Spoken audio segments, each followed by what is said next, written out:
India वाले कितनी जबरदस्त सिफारतकारी कर रहे हैं, आपको सेंस है? हेडलेस चिकन की तरह आप बैठे हुए हैं।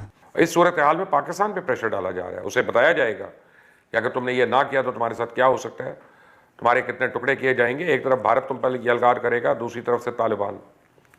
आईसिस और भारत की प्रॉक्सीज तुम्हारी बोटियां नोचेंगी, आलमी इदारे अपने कर्जों की अदायगी पर जोर देंगी और बहाने बहाने से तुम्हें डिफॉल्ट कराने की कोशिश करेंगी।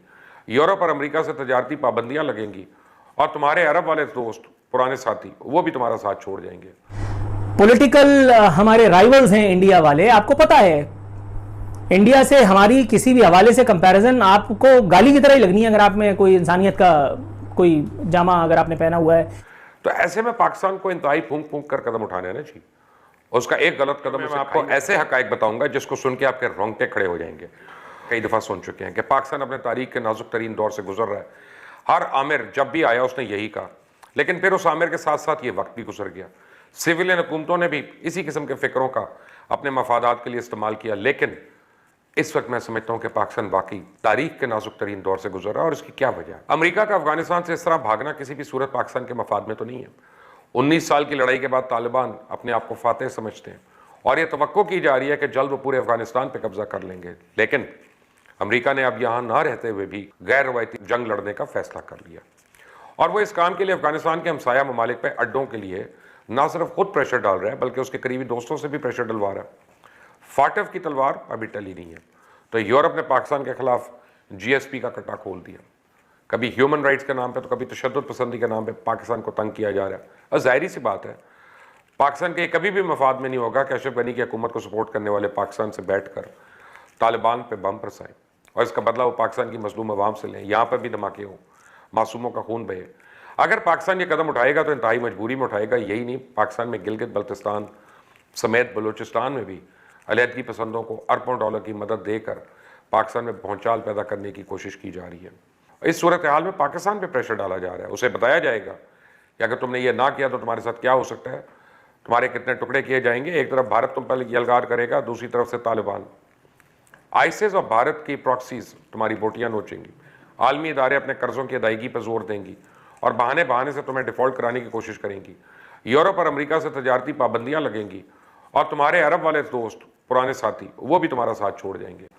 तो ऐसे में पाकिस्तान को इंतहाई फूंक फूंक कर कदम उठाने ना चाहिए। उसका एक गलत कदम उसे खाई में फेंक सकता है। अमेरिका भारत के साथ मिलकर चाइना के खिलाफ सख्तबंदी कर चुका है और चाइना के तमाम इत्तेहादियों को गिराना या अपने साथ मिलाना इसकी अव्वलीन तरजीह बन चुकी है। लेकिन हम क्या कर रहे हैं? क्या हमारा रवैया बचगाना है या फिर हमने अपनी ज़ाती मफादात को कौमी मफादात पे तरजीह देना शुरू कर दिया, या हम में खुलकर फैसला करने की हिम्मत ही नहीं जिसे हम अपने मुल्क के लिए बेहतर समझते हैं और वो अवामी राय के खिलाफ है। देखें, हम बड़ी बातें सुन रहे हैं कि कश्मीर पर कुछ खिचड़ी पक रही है। क्या खिचड़ी पक रही है? वो ये है कि जहाँ पाकिस्तान का मगरबी बॉर्डर गर्म होने वाला है वह मशरकी बॉर्डर को ठंडा किया जाए। इस हवाले से हिकमत अमलियाँ भी बन चुकी हैं। लेकिन हम क्या कर रहे हैं? मेरी मालूमात के मुताबिक तो आर्मी चीफ ने खुद बताया कि वो कोई भी फैसला वक्त के वज़ीर आज़म को बताए बगैर नहीं करते। नवाज शरीफ के दौर की बात शायद खाकान अब्बासी को भी अहम इशूज़ पे एतमाद में लिया जाता था, उन्हें आगाह किया जाता था। ज़ाहिर सी बात है इमरान खान को भी आर्मी चीफ ने भारत के हवाले से माजी की तलखियाँ बुलाकर नया सफ़र शुरू करने की बात करने से पहले एतमाद में लिया होगा। लेकिन होता क्या है, उसके चंद दिन बाद हमाद अजहर ने ईसीसी की कमेटी में भारत से तजारत की इजाज़त दी। काबीना में मामला गया तो उस वक्त सोशल मीडिया पे मैदान गर्म था कि जब तजारत बंद की तो उस वक्त भारत ने आर्टिकल 370 को ख़त्म किया था। क्या वो उसने वापस ले लिया? जो तजारत खोली जा रही तो काबीना ने इसकी मंजूरी देने से इनकार कर दिया। इमरान खान ने कमेटी बनाई जिसमें वजारत खारजा समेत कई वजारतों ने ब्रीफिंग दी और फिर यह फैसला हुआ कि कश्मीर का मसला हल किए बगैर तजारत नहीं होगी। ठीक है जी, नहीं होगी, कोई बात नहीं। लेकिन आप सऊदी अरेबिया जाते हैं, वहाँ खुफिया भारतीय वफ्द के आने की इतलात आती हैं, दफ्तर खारजा की ब्रीफिंग जारी होती है और कहा जाता है कश्मीर का हल दो तरफा मुज़ाकरात से निकाला जाएगा। अब भारत जिसने कश्मीर पर कभी भी किसी दूसरे मुल्क की सालसी कबूल नहीं की, अपनी ज़ुबान बंद रखता है। पाकिस्तान की हुकूमत अपनी ज़ुबान बंद रखती है। वज़ीर खारजा शाह महमूद कुरैशी ने अवाम को टेस्टर लगाने के लिए कहा हमारा कंसर्न तो 35A है, जिसके तहत भारत ने गैर कश्मीरियों को वह ज़मीन खरीदने, कारोबार शुरू करने समेत लोकल लोगों वाली सहूलियात दे दी ताकि राय शुमारी की सूरत में वहाँ आबादी का तवाज़ुन बदला जा सके, डेमोग्राफिक शिफ्ट हो जाए। जबकि आर्टिकल 370 भारत का अंदरूनी मामला। और जब ये बात मेरे सामने आई तो मुझे तो अपने कानों पे यकीन नहीं आया कि पाकिस्तान का फॉरेन मिनिस्टर्स की स्पीड इतनी तेज़ है, उन्होंने इतनी बात इतनी जल्दी कर दी। और जब पाकिस्तान में अवामी राय को इसके खिलाफ देखा गया तो फौरी तौर पे खुद प्राइम मिनिस्टर और वज़ीर ख़ारजा ने उसे रिट्रैक्ट कर लिया और वज़ीर आज़म इमरान खान ने कहा मकबूजा कश्मीर की खसूसी हैसियत बहाल किए बगैर भारत से मुज़ाकरात शुरू नहीं किए जा सकते। बिल्कुल ठीक कहा, पाकिस्तान की अवाम तो यही सुनना चाहती थी, लेकिन मुझे ये समझ नहीं आ रही कि पाकिस्तान के मफाद में क्या है, पाकिस्तान की क्या पॉलिसी है। अगर पाकिस्तान का वाकई ये मौक़िफ़ है तो सऊदी अरेबिया में ब्रीफ जारी करते वक्त उसे क्यों मलूसे खातिर नहीं रखा गया? क्या पाकिस्तान के वज़ीर ख़ारजा इतने मासूम है? क्यों नहीं ये बात 3 दिन पहले नहीं पता थी कि कश्मीर पाकिस्तान की शहरक है और इसका हल सिर्फ और सिर्फ अक़वाम मुत्तहिदा की करारदाद में है? पहले यह बयान क्यों दिया गया? क्या पाकिस्तान की आवाम को बेवकूफ़ बनाया जा रहा है? क्या कोई टेस्टिंग हो रही थी, कोई गिनी पिग ऑपरेशन हो रहा था, कोई लेबॉरेटरी में तजुर्बा हो रहा था? क्या कोई पॉलिसी है, क्या कोई रास्ता है जो इस हुकूमत ने चुना है? क्यों हर बात को टेस्ट लगा के अवामी मकबूलियत के मुताबिक चुना जाता है? क्या इस मुल्क की खारजा पॉलिसी अवाम ने बनानी है? और अगर आपको वाकई अवामी राय का इतना ही ख्याल है तो इस तरह की शरारत क्यों कर रहे हैं जिससे अवामी जज्बात को ठेस पहुंच रही हो? उसको असेंबली में ले आओ, पार्लियामेंट में ले आओ, वहाँ पर डिबेट कर लें अवामी नुमाइंदों के साथ। मैं हाथ जोड़कर इस हुकूमत से दरख्वास्त करता हूँ कि खुदा के लिए पाकिस्तान को क्रिकेट का मैदान ना समझें। वजीर ऐसे बदले जा रहे हैं जैसे फील्डर भी नहीं थे जल्दी बदलता कोई, हिकमत अमली कोई है नहीं। एक दिन एक बात की जाती है, अगले दिन दूसरी बात कर दी जाती है। ये ना हो खुदा न खास्ता हम 1971 की गलतियों को खेल कूद में दोहराते रहें। संजीदा काम संजीदगी से होना चाहिए, उसे खेल तमाशा नहीं बनाना चाहिए। दुश्मन अपनी हिकमत अमली बना चुका है और अब इसे आपकी गलती का इंतज़ार है। जब आप अपोजिशन में होते हैं तो कहते हैं कि यू टर्न लेने वाले कभी कामयाब लीडर नहीं होते। मुश्किलात से घबराना नहीं और जो अज़म कर लो उस पर डट जाओ। फिर जब आप इक़्तिदार में आते हैं तो कौम को बताते हैं तारीख में नेपोलियन और हिटलर ने यू टर्न ना लेकर तारीखी शिकस्त खाई। आपने कौम को बताया कर्जा किसी मुल्क के लिए ठीक नहीं होता, लेकिन आपने मुल्क की तारीख में सबसे ज़्यादा कर्जा ले लिया। आपने कौम को बताया कि पेट्रोल और गैस की कीमतों में इजाफे से गरीब आदमी पे दबाव बढ़ता है, लेकिन फिर कीमतें बढ़ाने के तमाम रिकॉर्ड्स ही टूट गए इस मुल्क में।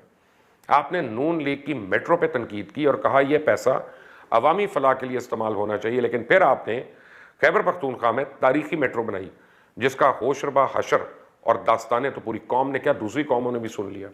आपने डॉलर भी नहीं महंगा करना था, लेकिन डॉलर और उससे जुड़ी महंगाई ने अवाम की कमर तोड़ दी है। बाहर से दोस्ती ना करके सियासी नारे भी लगाए थे। नवाज शरीफ को मोदी का यार भी कहा था, लेकिन फिर आपने भारत से दोस्ती करने की कोशिश की। आपने एमनेस्टी स्कीम पर तनकीद की, लेकिन फिर अपनी ही हुकूमत में एमनेस्टी स्कीम मुतारिफ करवा दी। आपने जागीरदारों और रवायती आज़ाद उम्मीदवारों को भी नहीं लेना था।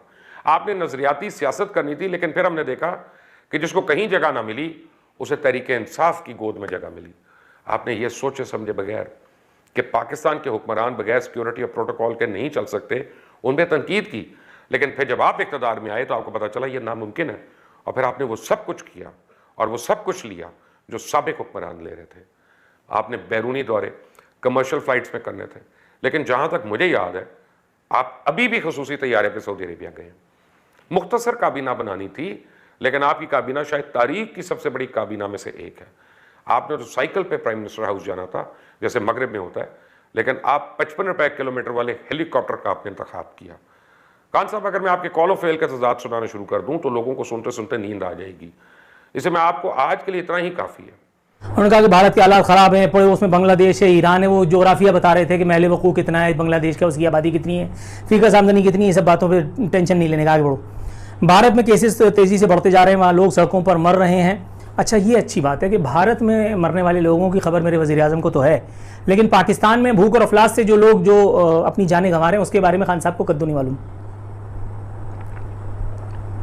ये एक अच्छी है, ये एक अच्छा लतीफ़ा है। भारत की फिक्र में जो है वो पतले हुए चले जा रहे हैं और अपने यहाँ महंगाई और कसाद बाजारी लोगों का कितना सब्र आजमा रही है वो इनको नहीं मालूम। कहते हैं ईद की छुट्टियों में, हाँ ये बड़ा अच्छा है, ईद की छुट्टियों में लोगों को कोरोना से बचाएं, SOPs पर अमल करें ताकि आपको लॉकडाउन की जहमत ना उठानी पड़े। मैं अपने प्रोग्राम में भी पूछ चुका हूँ और इस बात का किसी के पास कोई जवाब उस वक्त भी नहीं था, आज भी नहीं है। उस वक्त भी नहीं था और आज भी नहीं है।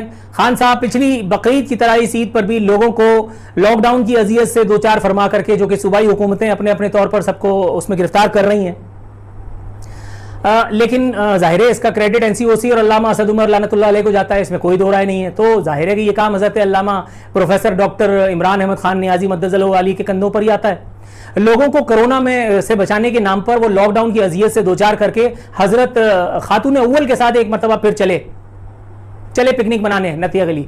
वो एक ने मेरे प्रोग्राम में बड़ी खूबसूरत बात की कि कौम को बंद गली में करके हजरत जो है वो नथिया गली जा रहे हैं, इसमें कोई दो राय नहीं। ये तो वो खादिम है कौम का, अल्लाह माफ करे अपने तौर पर, कि जो कराची में 100 आदमी का तैयारा गिरा और अपनी बीवी के साथ वहां पिकनिक मना रहे थे बकरीद पर। मैंने इनके MNAs और MPS से जब इंटरव्यूज किए तो आप यकीन कीजिए कि इनके MNAs का जवाब सुनकर के खून खोल जाता है। वो कहते हैं खान साहब ने थोड़ी मलबा उठाना था जहाज का, हम है ना खान साहब के मुलाजिम। अब आप अंदाजा लगाइए। और उस पर कराची की आवाम ने MNAs और MPS को PTI के जितवा करके अपने सरों पर इनके जूते जो हैं वो रखवाएं। कराची वालों की क्या बात है जनाब, कराची वालों की क्या बात है। लेकिन अगर हम बात करें खान साहब की अजमत की, तो मेरा ख्याल है उसमें आलम इस्लाम का जितना दर्द कूट कूट के भरा है।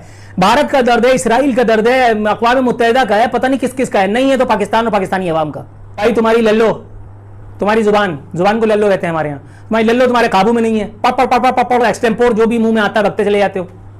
पता ही नहीं चलता कि मुल्क का वज़ीर आज़म बात कर रहा है या कोई फुटपाथ पे बैठा हुआ घसियारा, जिसको पता ही नहीं है कि मुझे कब कहां किसके साथ क्या बात करनी है।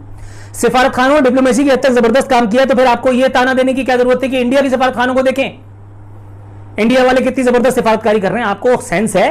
हेडलेस चिकन की तरह आप बैठे हुए हैं, सिर्फ इधर उधर क्या कहते हैं वो जमीन पे जगह घेरते हैं और ग़िज़ा इधर उधर करने के काम आते हैं। मतलब क्या कर रहे हैं आप? मुल्क के वज़ीर आज़म हैं, हरकतें तो आपकी इस तरह की नहीं है। पॉलिटिकल हमारे राइवल्स हैं इंडिया वाले, आपको पता है इंडिया से हमारी किसी भी हवाले से कंपैरिजन आपको गाली की तरह ही लगनी है। अगर आप में कोई इंसानियत का कोई जामा अगर आपने पहना हुआ है या इस तरह की कोई चीज़ आपके अंदर इंसानियत की रमक पाई जाती है, तो आप सिफारतकारी के मैदान में हो या किसी और शोबे में, आप इंडिया से कंपेयर कर रहे हैं। शुद्ध बुद्ध खो चुके हैं आप, मतलब खो चुके हैं। आपके बाद थी कब, लेकिन एक ऐसी इखलाकन में पूछ रहा हूँ आपको। अब आकर के आप लल्लू चप्पो कर रहे हैं, सफाई दे रहे हैं कि डिप्लोमेसी की हद तक जबरदस्त काम किया। अगर जबरदस्त काम किया तो उस वक्त क्यों तबर्रा कर रहे थे?